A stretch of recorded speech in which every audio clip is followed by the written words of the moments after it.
Holy cliffhanger, Batman! Tiki here, and I'm watching through Batman the Animated Series for the first time. And I've just gotten so used to this idea that every Batman episode is a standalone adventure. They're just like they're little vignettes, they're mini movies, if you will. We don't need to watch them in any particular order. Wait, what is this? Robbing continuity? And a cliffhanger? He's back! Dragon, he's back! That's right, he is back. Yeah, you see, folks, long ago I made a vow to educate Tiki in the ways of Batman the Animated Series, serving as his spirit guide to Gotham in a way. And tonight we're talking about Season 4, Episode 2, Sins of the Father. Yeah, I gotta say, Dragon, this isn't anything too mind-blowing. I'm not like, God, greatest episode ever, up there with the best of them. But as an origin story for Tim Drake, it does its job, and it does its job really well, and it gets into, some of that violence that you were talking about. Like, they're not afraid to use real gunfire in this at all. So, overall I like it. My favorite part of it is just kind of like the building of the Bat family, seeing Barbara interact. Dragon, I have a question about continuity that I think you can clear up really easily right now. At this point, Barbara and Bruce, are they aware of each other's identity? Yeah, I mean, she's in the cave, too. Yeah, she knows. She's she's in the cave, yeah. Okay, so everything's up and up between those two. Again, okay. In the big Robin episode I keep hyping, the big Dick Grayson episode I keep hyping up, they're going to answer all kind of the missing pieces that you're kind of wondering about, so you'll find out. Okay, gotcha. Right, so yeah, other than that, solid seeing Two-Face again. He was a good antagonist. I will say the third act of this is a little cliche with the whole like, oh, I've got these toxins and I'm gonna mix them together and Gotham's gonna be doomed. I kind of like tune out a little bit at that point, but overall it is a good entry point for a new Robin, and that ending is really damn cool. And Dragon, does it set a precedent for like, okay, going forward there's going to be a little bit more continuity? Yeah, I mean, there's going to be, let me put it this way, you don't strictly have to watch every episode within the order, but I mean, there is a general kind of continuity. And again, They're kind of building up like that Robin episode, like, if it were linearly, we would have started with that Robin flashback, except we also have to introduce Tim Drake first, so therefore it's kind of a... So yeah, I know there's kind of an order. So it's more than the animated series was at the very least. I mean, it's maybe a little more than like we have the episodes before Harvey Dent turns into Two-Face, and then after. It's kind of along those lines, but maybe a little bit more, Okay, gotcha. Right. So what's the background on this thing? All right, a little bit of context here. So we're bringing on some new crew, Tiki. No more of the same names. We're starting to bring on some of the Superman crew onto the new Batman adventure. So the director on this Fleischer Studios? No, but it's funny how that worked out, though. Right. They start off imitating Superman, then they end up doing their own Superman. All right. So, director on this, Kurt Gaeta, who again, he was a story man. Now, to be fair, Gaeta had been around on Batman. He was a story man on Heart of Ice, for example. He had been around kind of the story department. Boys, he built himself up to the kind of the director's chair, as it were, like Dan Reba, again, kind of the Dan Scanlon of the Batman family. He worked his way up from a character designer to eventually director. So kind of same story, Kurt there, and he ended up directing on Superman, the animated series, and loved his work so much they kind of gave him some Batman stuff, and he really takes hold of the DCAU once they get to Batman Beyond. Kurt Gaeta is this guy eventually goes on to do Return of the Joker. This guy's a big deal. Nice. This is like him in kind of his early Batman beginnings, as it were. Okay, so the writer on this, Rich Foley, a similar story. Guy was writing on Superman. They brought him over. Goes on to essentially do a little bit of everything in the DCAU. He does Superman. He does Batman Beyond. Does Justice League, and more importantly, the big thing that brings him on this project, He did. He was one of the writers on World's Finest, because World's Finest is a three-parter. Therefore, you have a couple. Paul Dini wrote on it. You had Rich Foley, and you had some others. Oh.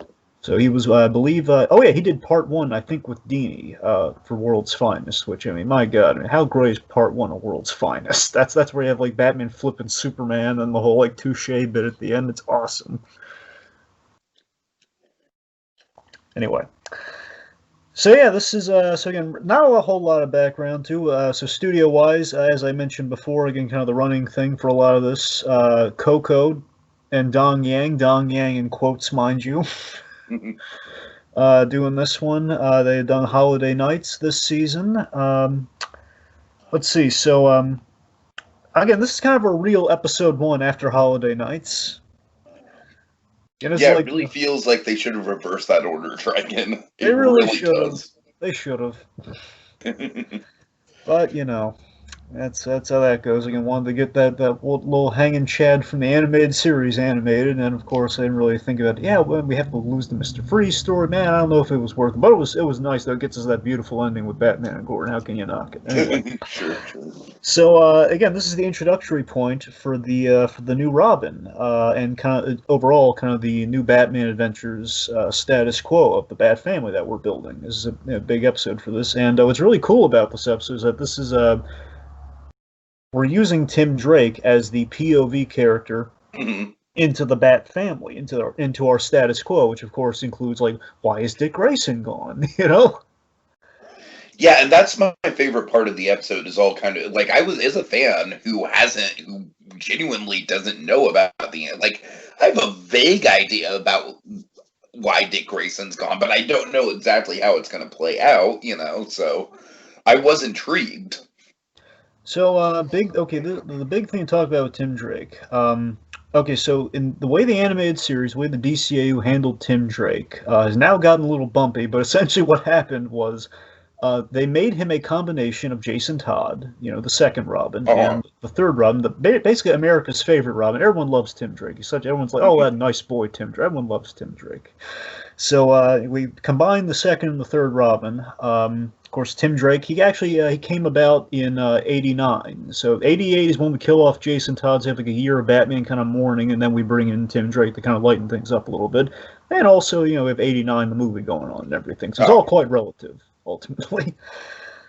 So he was introduced in this story called Lonely Place for Dying, and of course he became the fan favorite Robin. Now here's the crazy thing I gotta tell you. Now when we eventually reach the end of the new Batman Adventures, what we might do, emphasis on the might, folks. We haven't talked over negotiations and terms and everything yet. But, wait, hold on, Dragon. Are you about to reveal part of your master plan to me? No, this is a new wrinkle in the plan. Oh God. Okay. Okay, so I think I've told you a little bit. So they've been doing these comics lately, kind of a nod to the old tie-in comics called Batman: The Adventures Continue, which Paul Dini and Alan Burnett have come back to, which basically means we're canonizing some Batman stuff from the comics into the animated world, which is big. Now, at the very least, the one story we're probably going to cover, just to talk about, because it's really important.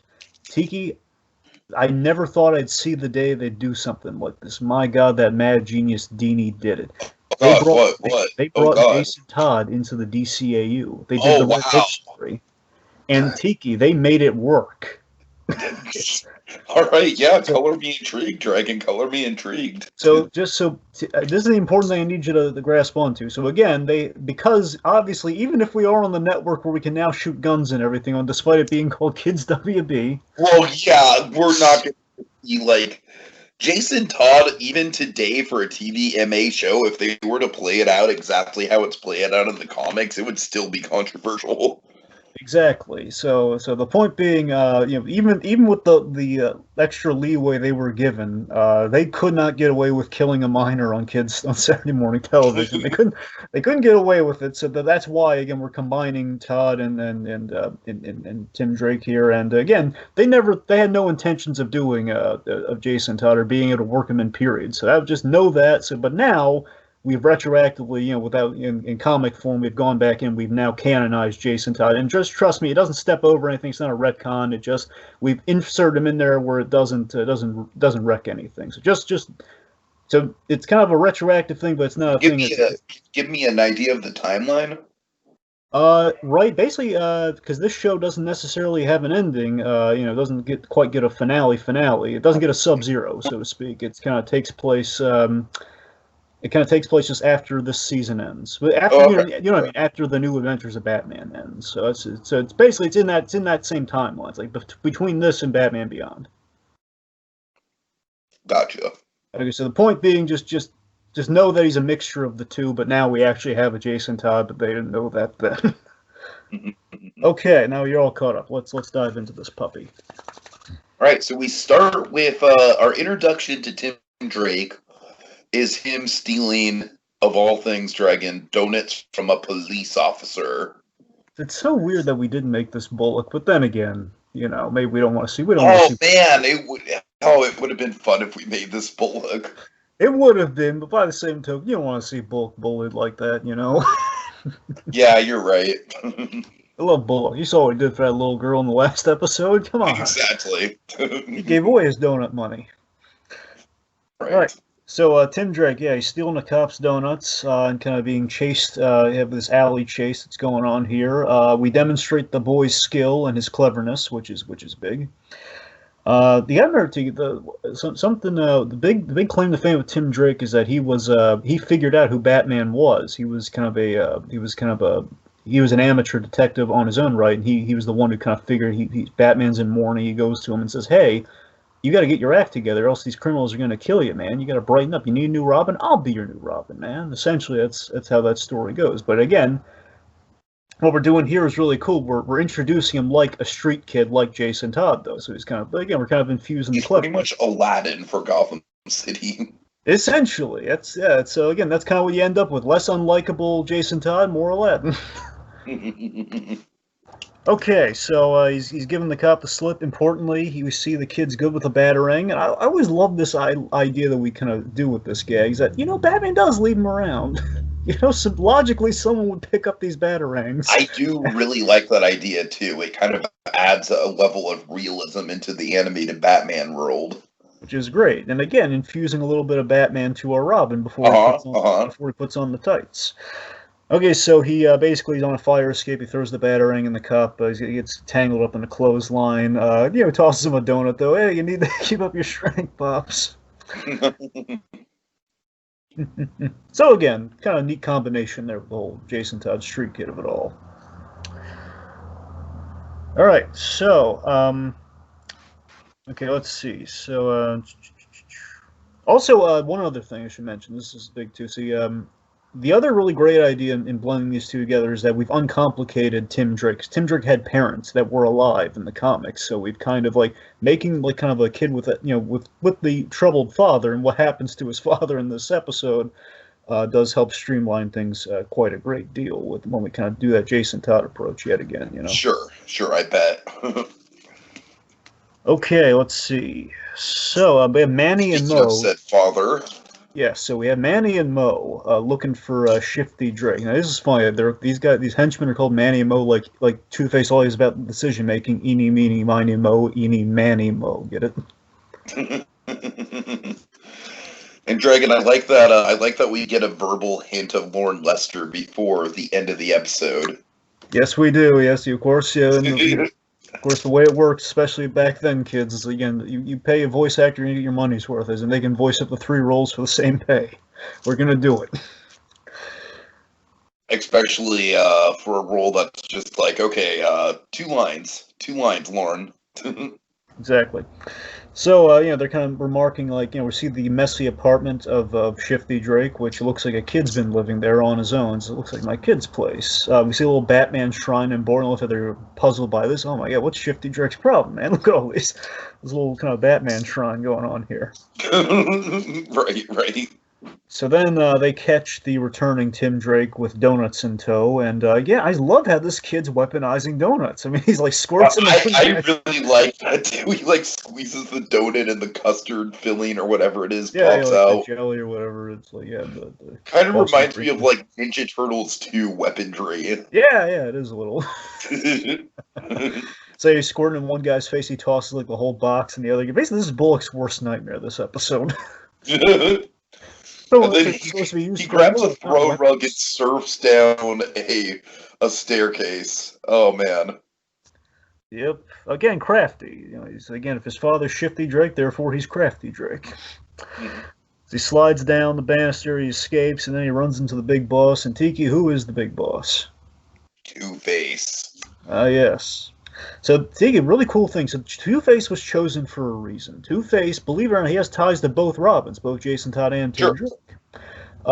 He had in the comics, Two Face killed Tim Drake's father. I'm sorry. Let me rephrase it. Two Robins. Get me a little mixed up. Let me make sure I got it right. That's okay. Take your Uh, time. Take your Two time. Face killed Jason Todd's father, which is why he had a mother, which was in the original book, where he's trying to find his mother, and the Joker uses this to kill him. Essentially, that's how it worked in the comic. Which, Oh, okay. Red Hood Okay. streamlined, rightfully so. They streamlined that process, but you get it.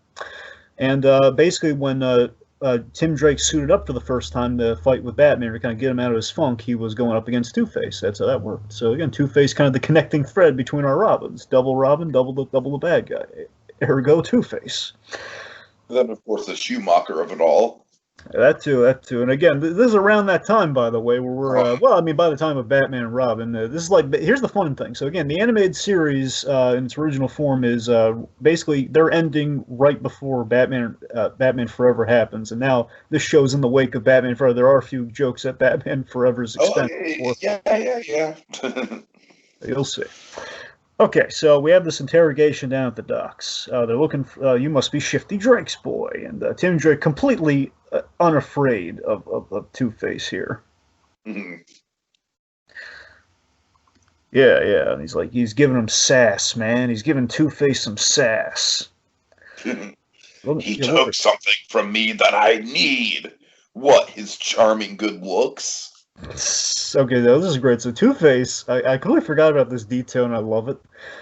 Two-Face, when he's smacking the kid around for getting wise guy answers, like, let me check his calendar. He hits him, but Two-Face hits him with, he does like the old Victorian thing. You challenge somebody to a duel, you hit him in the face with a glove. So he's basically using his gloves as like kind of a blackjack for Saturday morning television. But what I love about this is that the gloves are one's black, one's white. So the idea is if Two-Face put on gloves, they would match the suit. I love that. So anyways, after the charming books bit, we have this. I always love this bit, man, from this episode. It's one of my favorite Two-Face bits, where Tim Drake just stares at him, and he's willing to take the hit, and Two-Face doesn't hit him a second time because he kind of respects the kid. I always love that. You're kind of earns Two-Face's respect in that bit. Yeah. Always stuck with me. So they just say, okay, frisk him. So they're frisking him, and they find a little note. Basically, long story short, Shifty Drake has left town, left him a key, which essentially it's the key to Two-Face's bounty, the big thing he's looking for, the big thing that Shifty Drake has stashed away, and he has his reasons that we're going to determine later. So, of course, what do we do with the kid? What else do we do with the kid when it's Two-Face? We flip the coin. Oh God, Dragon! I love the delivery by Richard Mall here. Just how I don't know. It's just two words, but it's kind of like Anton Chigurh-esque. Just like kill him. Just like I love how nonchalant it is. It just kind of like he rolls it off his shoulders. Kill him. Yeah. It kind of fits the design. Again, Two-Face was able to skirt by with the revamp because he's just basically they sleeked up the designs on some the characters they didn't overly do an overhaul with. They just kind of slicked them up, which is kind of like Harvey Dent's a little bit more debonair, perhaps. I don't know. I think the Harvey side of Two-Face actually works pretty well with the more angular design. Yeah, that's what I'm saying. That's pretty much just kind of smoothed them up a little bit or something. Yeah. Anyway. Again, it helps. Again, helps with the movement of the animation when we don't have just as much. Basically, when every panel, every image isn't like kind of a masterwork, you can do a lot with it movement-wise. And it's kind of the theory with the whole revamp. All right. Sure. Okay, so we have a batarang comes in, kind of disarms the guys, and of course, what follows a batarang traditionally? It's Batman. Good bat entrance for him. I really like how that kind of just very much flows into the narrative very swiftly. Then we have some great fight animation. Again, kind of the trade-off within the change in style. Really great fighting. Fight animation has really gone up as the show is. Plus, we can get away with a little bit more in the action. We can punch people just directly in the face instead of like kind of the cool cape moves and everything. It's really like like bam, bam. You see like the heft of Batman's like headbutting these guys and everything. It's pretty cool. Mm-hmm. So let's see. So again, we see Tim Drake with kind of a Jason Todd move, like from under the Red Hood. You remember how he escapes the little his hands are tied, and he escapes the exact same way Jason Todd does before he dies in Under the Red Hood. Yeah. So he escapes the ropes and he cuts it. Boys, he's free now. Batman, unfortunately, gets hit by a crane hook, man, and is knocked into a whole bunch of these oil drums, which is never a good sign. Yeah, I love how Tim Drake kind of has to save Batman's bacon in this instance. That's a great way to start the dynamic off. My favorite thing, I never thought of this before, but again, just being, as you probably know, I don't always go back to, I don't do like a full binge of the new Batman adventures. Like I'll go back to like a Mad Love or so, but I will not traditionally watch them from start to finish. Right. Which this our little show here allows for now. So it's been a little while, and of course, in that time, we've gotten Dark Knight Returns adapted, and it kind of dawned on me, oh my God, not only are we doing kind of a Jason Todd thing with Tim Drake, we also introduced him a little bit like Carrie Kelly. Think about it. This is exact. Carrie Kelly saves Batman's bacon and gets taken to the cave. That's true. That's true. What we do here. Yeah. This is pretty neat. So anyway, so Batman gets knocked out. These oil drums. The goons are they're shooting the crap out of the place, and very much like Sub-Zero, gunfire and oil does not mix. Creates a little dock fire. Two-Face and his men begin to flee. I love this though. A wounded Batman. He grabs Tim Drake. Is like the last thing he does. He saves the kid. He grabs the kid, jumps in the water before the dock's caught, blows up and explodes and goes on fire and everything. But Batman's out of it, man. That took a lot out of him. Then we have our Dark Knight Returns Carrie Kelly nod. We're basically, instead of a Batmobile, we're going in the Bat boat to escape kind of Two-Face's little leady, kind of lead firing search party. Tim Drake loads Batman in. We got to get away. And of course, the voice activation, autopilot, home. Again, just like the whole. That's pretty much the last bit of energy that Batman has time for before he kind of like passes out. Yeah. So we get this really great sequence where the Batboat, it looks like it's about to hit a wall. Tim Drake's like, "Oh God, I'm done for." But no, it dives underneath, and Dragon, I really like this. This is going to sound like a really nerdy detail to get into, but I really like this kind of like flume that we have in the middle of Wayne Manor to get to the Batcave. Yeah. I don't know. It's just like it's just kind of like those elements of the Batcave that we never really see or think about. Well, you're right. This is the first time we ever saw in the animated series. We returned to the cave in the seaside entrance. We've exited, but we never quite. We don't really track it. Like sometimes like actually we've never really seen like kind of the water entrance and exit of the Batcave in the animated show. Let alone this cool entryway thing. Again, we kind of do a little bit like.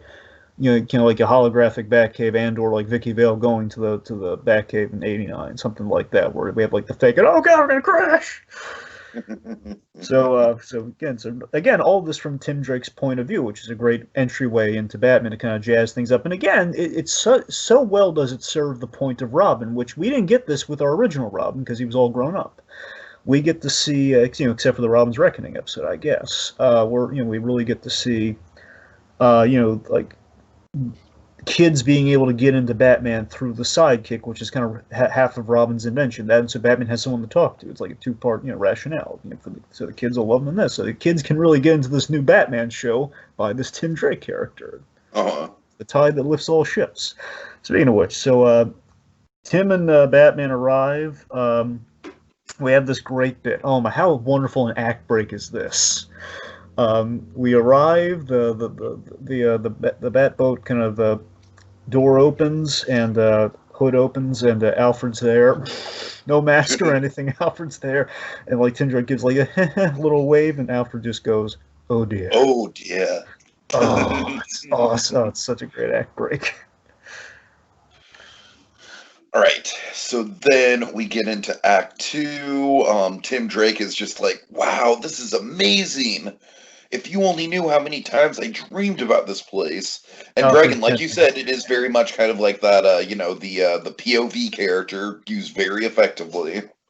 Yeah, again, the story, new Batman Adventure storytelling was very on point at times, and that's what I'm talking about. Like our flow between acts, again, just kind of the POV stuff. Again, they've been really again, it's kind of like the Albuquerque verse effect, Tiki, where again we took all the knowledge we've acquired on at least 2 shows by this point, and we're applying it into our new venture.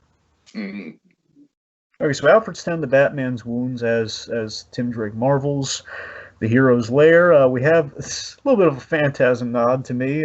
Might be reaching, but the exploding gas balls. Like I put away, I've ironed your Please, tights and put away. Master Drake, not the explosives.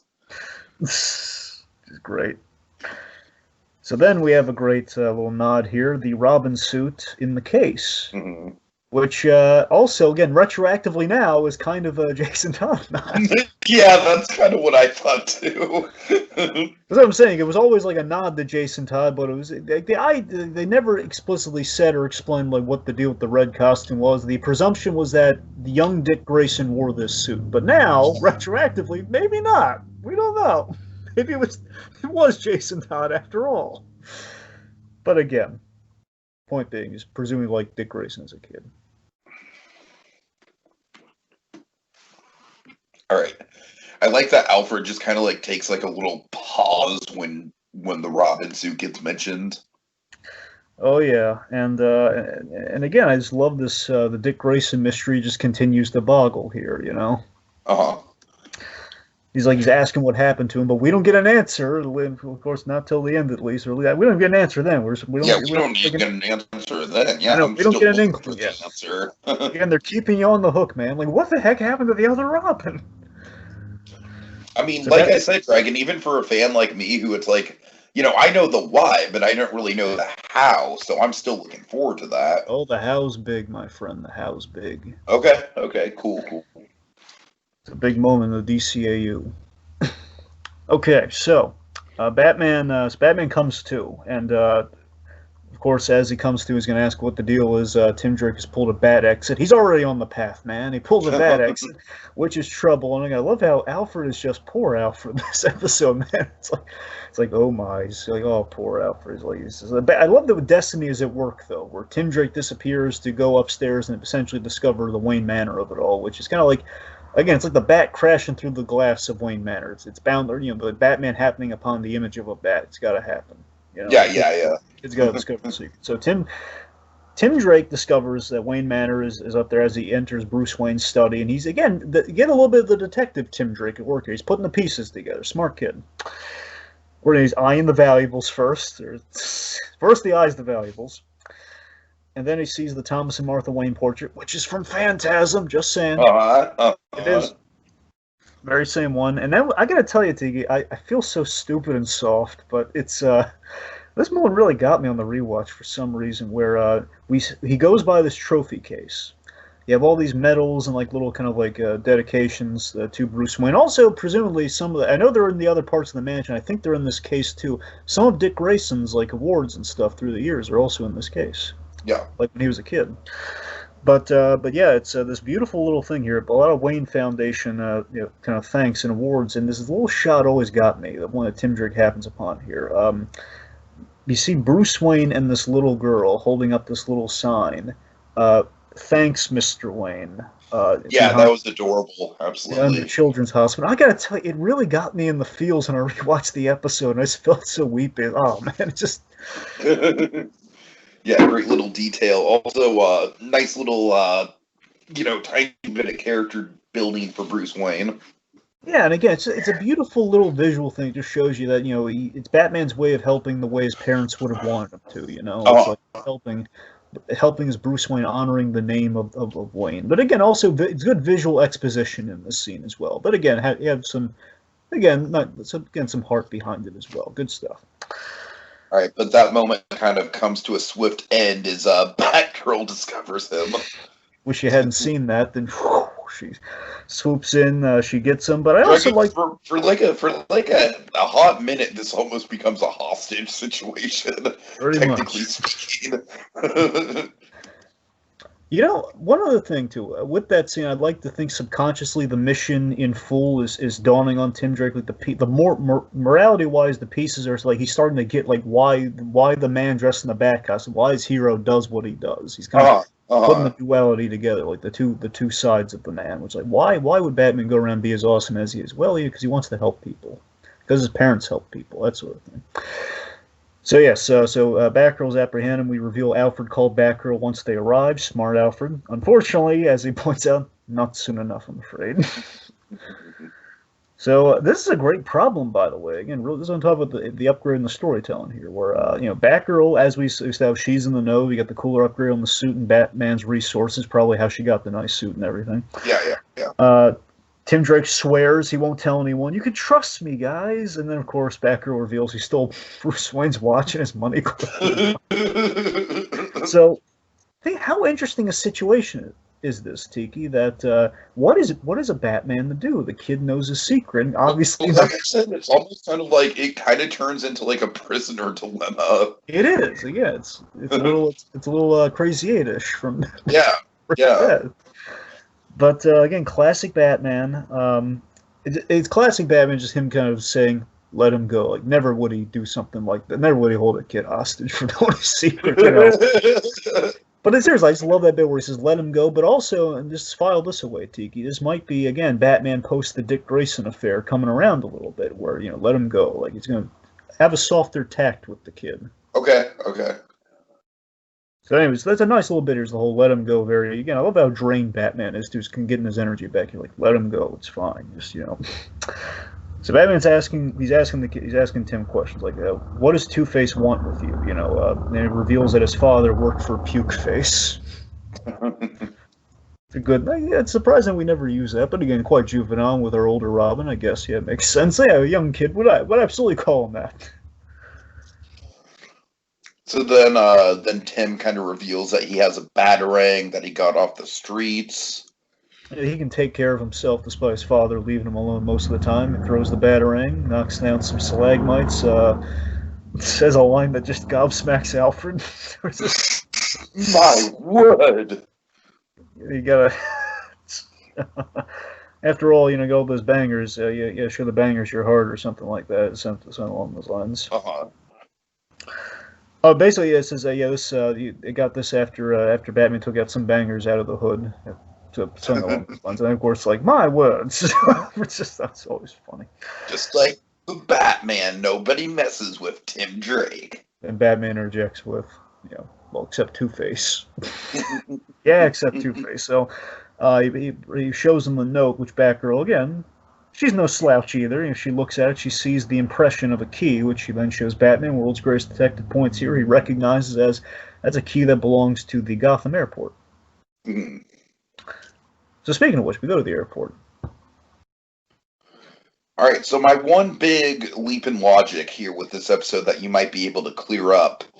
Why does Tim Drake's father have this stuff to begin with?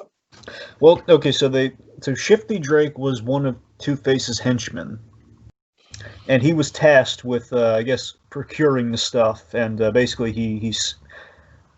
As we're going to learn later, he morally realized the totality of Two-Face's terrible plan. Oh, okay. Got it. That makes sense. So he hid it, and he skipped town to, again, hopefully, he didn't imagine they were going to go after his son, but that also kind of a bad parent, so let's be honest. But you get the point where, it's the point being he left town knowing, okay, I screwed over the boss, hopefully I hid the bad stuff so the town doesn't go up in flames, so he had a kind of a moment of conscience being the idea. Mm-hmm. Okay, so Two-Face, so we reveal what the heck the thing is. So we go to the airport, he uses the key to locker, and Two-Face finds chemicals in a storage locker that he needs. And then, of course, Batman swoops in because he's Batman. Of course he got there first. So Batman swoops in. Batgirl, again, really great action beats here, where Batgirl... No, I really do. Let's just take a moment to admire the kind of, like, the suspense that we're building around Batman. The whole, like... He's here of it all, Yeah. So let's see. So So Batgirl, she uses like a luggage cart at the airport to take out a couple of the armed henchmen. Batman chases I'm Two. sorry, I'm pretty sure the "he's here" thing comes later in the episode. Yeah, My bad. yeah. Well, Yeah, the I'm point. jumping ahead. My bad. My bad. But you're right. Though. I'm pointing. Batman's on his toes this Uh huh. episode. Bits like that. So Batman then chases Two Face. Two Face. This bit. I really forgot about this. Two Face just clocks this poor baggage handler to steal the luggage cart on the tarmac, and hits him with like the bag of dangerous chemicals, like bam, and they just like basically Yeah, the episode becomes the ending of Toy Story 2 for a half a minute. by 2 seconds, but yes. My two loves, Batman meets the Toy Story 2 climax. Right? That's kind of what I kind of had that in my head when I was watching this. I was like, oh, I bet Dragon loves this. Oh yeah. But again, yet another kind of great thing of season 2. Again, we're changing up we're not doing the old warehouse. I want to say, I'm glad you mentioned that because 2 episodes in, I have been noticing that. Yeah. trying to think back if we avoided the warehouses entirely for this series. We might have. Warehouse. It's Gotham City. There's bound to be the occasional warehouse. That's what I'm saying. So that makes me think at least I think there's like a drug runner who maybe used the warehouse. The point being, I think we use the docks more in the warehouse. The point being, we're using minimal warehouses this season. Okay. Gotham should have taken a note from that because Gotham is really where the warehouses became a running joke. True. But again, all that warehouses are not a foreign concept to Batman. No, I know. Gotham, they really shove them down our throats. Yeah. But anyways. Okay, so let's see. We have this great action set piece here. We're on the little luggage car here, and like Batman's using luggage to evade bullets and gunfire. He then throws said luggage at Two Face, which then causes the car to flip over. And again, I know I'm a broken record, folks, just to kind of get us into the headspace. Again, benefits to our change in animation with the streamlined thing. We can do a lot more with kind of our staging and our action. It's been getting really good. Yep. Car flips over. Batman is trapped. A plane is about to land, and Two Face doesn't even bother flipping the coin because he just leaves Batman to it. So what's a Batman to do? Death trap at the. That's great. That's a great commercial break, by the way. Yeah, that's what I'm saying. The act break's really, really on point this episode. So Batman, to evade being decapitated or being crushed by the plane, he does a really slick move. He grapples onto the plane and basically rides out the impact to free himself. Really smooth. Yeah. So, of course, Two-Face has gotten away. Meanwhile, back at Wayne Manor, Tim Drake, he's in Dick Grayson's room, which this is a really nice, loving throwback to Robin's Reckoning, with the whole thing's like Dick Grayson's in that really big, lonely-looking room. And, we have, the Robin Hood mural on the wall, and, Tim is awakened by some nightmares. Yeah, he's basically dreaming about his dad going away and being abandoned. Then, meanwhile, on the computer in the Batcave, Batman and Batgirl finding some not-so-great news about Swifty Drake. Shifty. Oh, I'm sorry, Shifty, my bad. Swifty's Rick and Morty, Tiki, yes. All right, so Stephen Shifty Drake, basically career criminal, burglary, armed robbery, grand theft, that sort of stuff. Basically, he was a hard luck case, like Tim Drake. And basically, what we're doing kind of nicely and visually here is as we're pulling up the mugshots, we already see the similarity in Shifty Drake, and then we see like the young version of Shifty Drake. It's pretty much a rougher looking version of Tim Drake, basically a more Jason Todd looking version of Tim Drake. Uh-huh. And here's the thing. I really love that visually what we're showing here is this is the path this kid might take without Batman in his life. It's kind of the moral of the episode. Without Batman in this kid's life as kind of the influence in Batman taking this kid. And basically, we're building the case for why the heck Batman's going to take in another minor to fight crime. Which I think, again, it's quite a successful job. Mm-hmm. All right, so, looking for sympathy from you? Heaven forbid. Batgirl's been around this point. She knows, oh, yeah, you ain't looking. Now she knows who's under the mask. She's like, oh, yeah, I know, you're a hard case, all right. So anyway, so we have news. We have bad news. They found a John Doe in Metropolis River. We're at that point, folks. Crossover appeal, just saying. Found a John Doe in Metropolis River with with prints that match Shifty Drake, which means he's not coming back, as Tim Drake has now entered the Batcave, and Batgirl, she tries to cushion it. She tries to cushion it for Tim, but Batman just leaves very point blank. Very Yeah, blunt. I really like that moment. Like, first of all, I appreciate the fact that Tim Drake, like, you know, he's not a stupid kid. He knows that John Doe equals a dead body. Yeah. And I like how he kind of, like, you know, he's brave and stoic in this moment, but he's still got tears, Dragon. I really appreciate that. Again, that's what I'm saying. This episode had so much going for it with kind of these little moments of humanity and personality for Tim Drake, which again is really big. If you want to sell people on this kid more than like a Jason Todd, you got to really drive it in there and make this kid as likable as the comic book Tim Drake, which I think they did in spades here, where they kind of added depth to him, didn't make him as squeaky clean behind the ears, which is a good choice. And it just these little moments. And then, like you said, the moment with yeah, I'm sorry. The moment with Batman, just the yes, you know, like it's like Batman, like he respects Tim Drake enough to be on the level with him. Because again, he's not like Barbara Gordon's she's doing something noble here. She's trying to say, well, that's not absolutely the case. Where Batman's just like, no, I've been in this kid's shoes. I'm not going to sugarcoat it. Yeah. Very just says yes because he's not going, which is really great bit. So and then Tim's just kind of doing the real kid acting here. Is the real Matthew Valencia, by the way, doing Tim Drake through here until the end of all the way to Batman Return of the Joker. So he was never coming back for me anyways. He's trying to brush it off, but again, tears in his eyes. He was too scared. And I love the compassion in Batman here, saying of what? What did he take? Where did he hide it? Good acting, good gentle tact there. And of course, before any more questions linger, again, Tim Drake, he would tell him if he knew, but he just doesn't. Alfred interrupts with Two-Face broadcasting his plan. Mm-hmm. So what is said plan, Tiki? It's kind of a generic Batman villain plan, if I'm being honest, and probably my least favorite element of the episode. Well, it does have twos going on for it. That's kind of I've got these two toxins that I'm going to mix together at 2:22 in the morning, and blah, blah, blah. And then there are two types of Gothamites that will result in this, a dying one and a dead one. I don't know, Drake.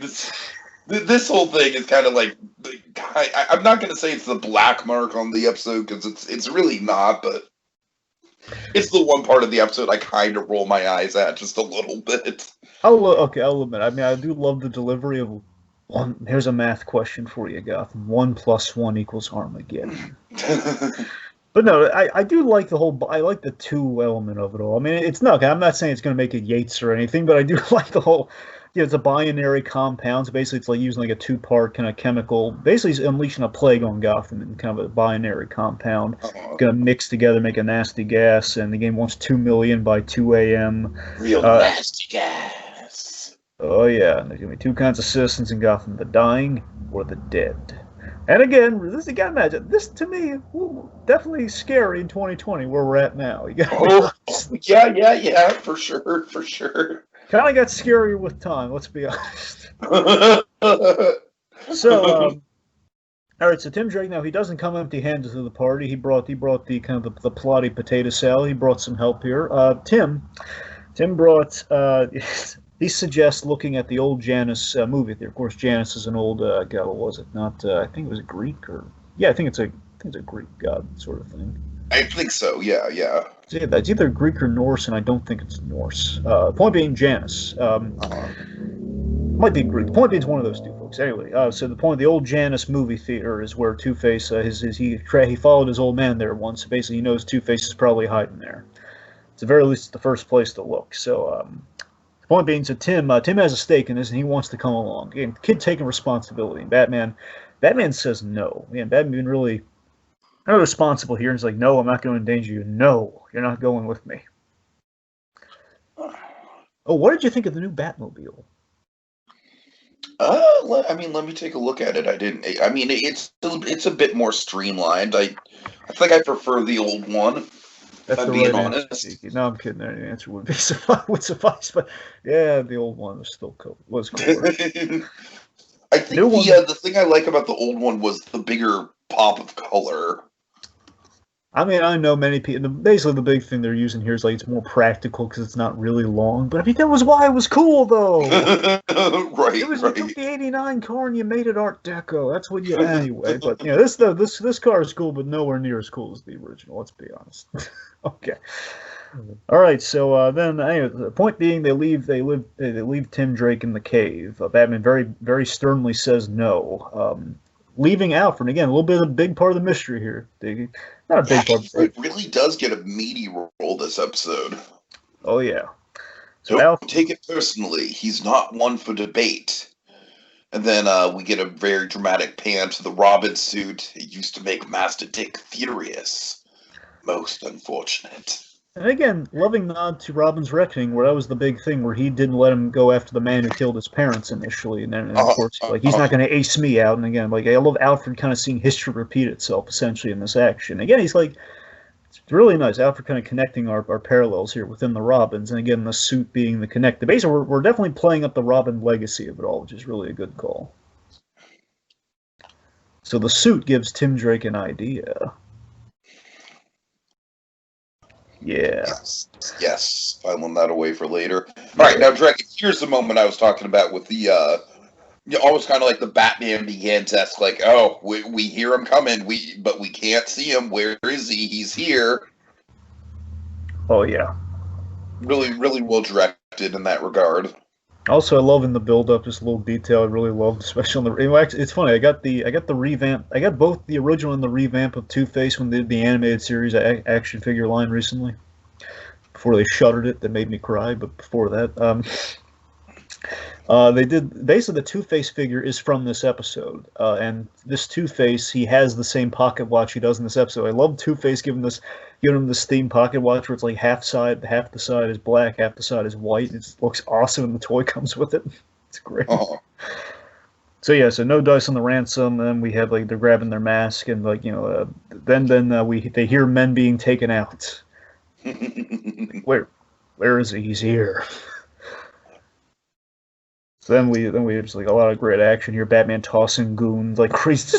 He's like pulling the Affleck Batman here. He's tossing crates at guys. But again, not non-fatally though. He's non-failing tossing. Yeah. That's a big distinction we make here. Yeah. I want to be clear on that. But seriously, he's throwing crates around like Donkey Kong throws barrels. I know, but it's cool though, right? Oh yeah, this is the kind of stuff you live for in staging action with Batman. Like, hey, crate, not a big crate, but he could throw a crate though. So Batgirl, she's kicking guys in the face while she's like swinging on the rope.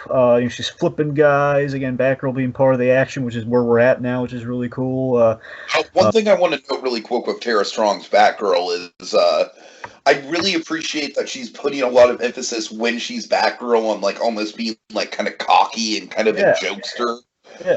And when she's in Barbara Gordon mode, or when she's just in the cave, when she's not in action mode, she's kind of a lot more of that sort of more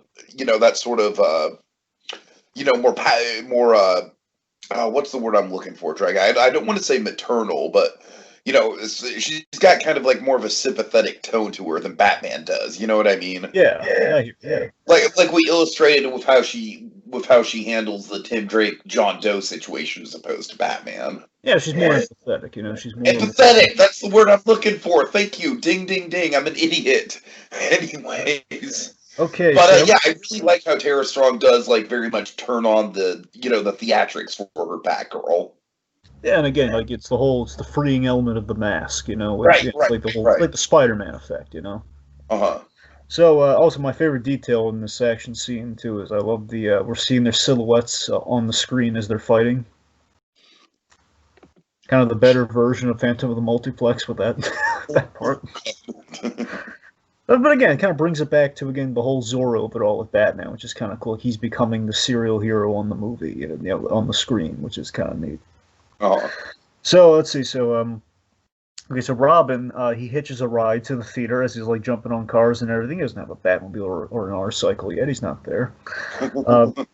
So Batman, he punches a guy through the screen. There's some 50s 3D for you kids. You punch guys through the screen. Two-Face, he goes to arm the bio weapon, basically to unleash it. He's grabbing the mask and everything. Let's see, the duo are evading Tommy gun fire by Two-Face, which still pretty awesome. Never gets old. Tommy gun fire and Batman. It's too late, Batman. You better find yourself another mask. Again, really haunting in 2020, but you know. Oh yeah, that note in particular, I'm like, oh Jesus, oh God. That's what I'm saying. Again, taking back some of that generic plan stuff from earlier, aren't you? Just saying. All right. So then we have Robin kicks the gun away from a goon. Yeah. Kicks the gun away from one of the goons, and then I love this delivery on Batman. Batman just says, "Oh no," or he just no. Not what Batman wants. And again, now retroactively, he's saying, "Oh no," for another reason. I'll keep that to a minimum. I'm just saying, like, now we know there was a Jason. That's like, oh god, another kid in the suit when something bad happens. All right, so Robin. Robin I love this. He tosses film canisters and film reels at Two-Face like batarangs. It's great, just like tossing them left and right at him. Just to, you know. And I'm literally just noticing now that he gets hit with a crowbar of all things. I know, right? Okay, so anyways, it's like that's it. Jerk kind of show, Puke Face, a double feature. Yeah, he's got some jokes. Robin's got jokes, and of course, as he makes jokes, he gets a wee bit too cocky. He gets hit by a goon, as you said, with a crowbar, and that's as close as they got to Jason Todd, right? That's as close as they got to it at that time. It's like, we can hit him with the crowbar once. Just once. And it can't be the Joker. Right. Or else we're going to get letters. Alright, so now Robin's actually being held hostage versus the pseudo-hostage situation earlier. Batman demands he let the boy go, and he says it's not going to matter another minute as the clock's winding down. Then, of course, we have our big payoff for the Batarang skills. One of the best things I want to mention, too, with the Batarang thing is that we do something we keep forgetting about all the time in Batman all the time. Is that, Batarangs work like boomerangs. They're supposed to come back. Right. I love how we do that here with this Robin episode. The Batarangs are coming back for a change, instead of just throwing in people's faces, So throws the Batarang, cuts down like this light rig or like a catwalk, sort of like a giant lighting rig grid thing, just falls on Two-Face. Batman beats the crap out of Two-Face's Batgirl, goes to shut down the weapon as the countdown gets closer and closer. Victory, and Robin's in like victory mode after they save the day. That's right, Batman, you set him up. We'll take him out. Right, Batman? The Batman just gives like a really intense kind of like lean in on his face, just like, no. Yeah, we get the bat glare a lot now. And of course, the Fang bat glare, where it's just like, oh boy, Robin's like, eee. It just kind of gives that I Love Lucy kind of response. Okay, so then we have a really great ending, really good coda at the end here. Really great. Yeah. So Batman's explaining his 3 rules, or Bruce Wayne, I should say. They're doing God, Dragon. What do you call the martial art that they're doing? Well, they're with sparring. The They're doing some sparring right now. The giant. I forget what the precise name is, but they're using the giant kind of sparring sticks, like the giant. Right. These. Again, it's like I remember. Yeah, of course, you and I were very familiar with these from Hey Arnold with the Parents' Day, but it's pretty much you. Of course, yes. It's like they're training, they're training staff. So you don't want to hit someone with an actual staff. You have to like training staffs or something like that. Anyway, so the idea is like the comics, Batman. He's not taking another Robin lightly, and this is true. Where he put Tim Drake after what happened with Jason Todd. He put him through intensive training to make sure he wouldn't befall the same fate. It was a while before he suited up in the comic. Like before he either stole the suit or he kind of took it for a bit, and then Batman gave it back to him in the comics. That was the idea. So the point being here, he's like, he'll be in the suit a lot sooner, mind you, but again, he's gonna make sure he's trained before he goes out there. Which brings us to the rules, which is a great Kevin Conroy kind of monologue here. This is great. Oh yeah. So we're in the Wayne Manor gym here, sparring. So it's like, rule number 1, give me everything you've got. Rule number 2. Then you give me more. And then rule number 3, and this is great, so he basically beats Tim Drake in a little sparring match here, like trips him or something. Like, rule number 3, I make the rules. which is it's just awesome too. And as you see a Batman, he is not taking this lightly, but yeah, he sees potential in this kid. This is a big moment. So then, how do we top this big moment, Tiki? How do we possibly top it? A mysterious person walks into the room, but a familiar voice. Be careful with that last one, kid. It's a killer. And of course, they're all like, Alfred's like, like Batman's like, Dick, and then of course, like, Alfred's like, oh, Master Grace, and like, like Master, Dick, of course, like, what the, this is, hey, no one can be a boy wonder forever. They're all joyous and surprised, and then him just Lauren Lester coming in with that reassuring, hey, no one can be a boy wonder forever. It's a great ending. Yeah, wonderful ending. Wonderful ending. All right. So yeah, final thoughts on this Dragon. I think it's an incredibly solid Robin origin story, if you will. For the new Robin, it gives us kind of like a backdoor pilot into this next season. If you like, yeah, there's some really good action beats, a good use of Two-Face.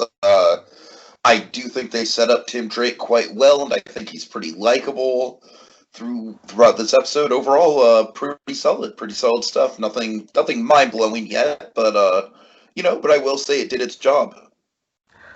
Yeah, again, really interesting rewatching New Batman Adventures. Again, we kind of traded the artistry for narrative, which again it's an interesting prospect. Again, this episode's really well put together with kind of our themes and kind of our ideas, and again, kind of our act breaks. Again, it's really well polished in the story department, which I can really get behind. Again, as I mentioned, a little bit of that Albuquerque verse effect. We're taking the knowledge from as we're building the DCAU, which is kind of leading to hopefully even better work at times. Kind of sharpening the storyteller's craft and everything. Very solid introduction for Tim Drake. Sets a tone. I think this episode really sets a tone for the new Batman Adventures. There's family, but there's also darkness, and we're going to get away with a little bit more. But again, we're not going to go too far. It's kind of setting a good tone there. And again, just like kind of it's Batman building a family of these disparate people trying to save the city. It's really kind of a really strong note. Again, the proper pilot to our little Batman continuation here. Again, a proper start to a new show, for sure. All right, take us out. Mr. Freeze returns. Hope frozen dead. Mechanical spider nightmares. Can the Bat family put a stop to Mr. Freeze and his cold-hearted crime spree? Will the tragedy of Victor Freeze ever end? Tune in next time to find out. Same animated bat time, same animated bat place. On the next visit to the animated Batcave with Cold Comfort. But I was going to have donuts. My word.